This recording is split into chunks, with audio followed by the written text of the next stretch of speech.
Hello there, I'm Sean Greasley and welcome to another edition of our Visual Basic tutorials. In this tutorial I'm going to discuss the common dialog control within Visual Basic. Now to access our common dialog control, refer to the last tutorial onto how to access components and what components are. So if you watch this tutorial, you'll know how to right click on the toolbar and click components.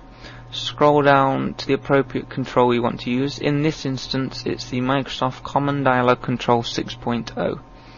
Press apply and it will be added to our toolbar here.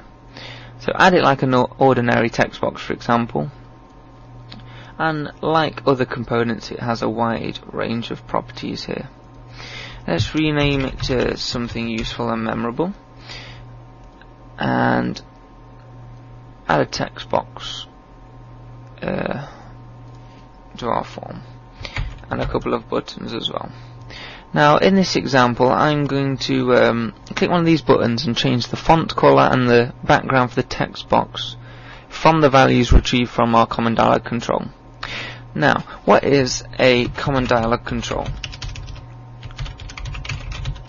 Our common dialog control, for example, if we say file, save project as, a common dialog control can access inbuilt libraries within your Windows machine, for example.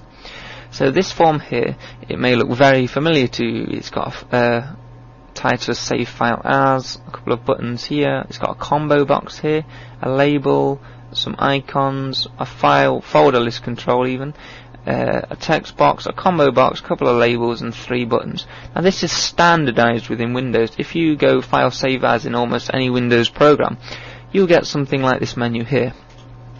So if we want to save something from your custom project, why create your own save as form when you can use the one built within Windows? Simple. So this allows you to access inbuilt utilities within Windows. There's also another one called show font, show color and other things, so we're going to make use of these components. So these are the properties within our common dialog control. Pay particular attention to the show functions here. Now I've got show color, show font, show help, show open printer and save. Now save, I went through that, it will show the save dialog. Show color dialog. This is what we want here. So let's show the color dialog first. As you can see, we've got a nice dialog here. We can get some custom colors and define almost any color we like. Let's say a lightish blue. And now I've clicked it and nothing's happening because we need to code this behind the scenes. So that is how to show the color control. We can then say text1 dot for color equals com dlg32 dot say, well it depends what we use really. We use the color control, so we're going to say dot color. This will retrieve our color. You can, if you're using the save control, you may want to use file name, if I can find it. There we go, file name. You can access file titles, dialog titles and anything you like. So we're going to use color in this. So let's run it again. Let's choose our custom color.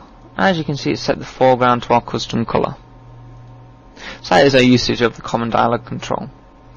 If you want to say set the back color, we simply copy this code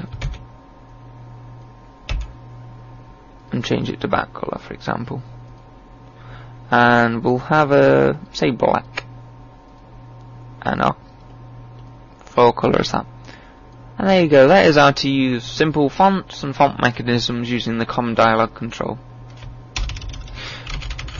And there we go. In our next tutorial we're going to look at the shell command and link this in with the common dialog control to open different programs within your program. So I've been Sean Greasley, thank you for listening and good night.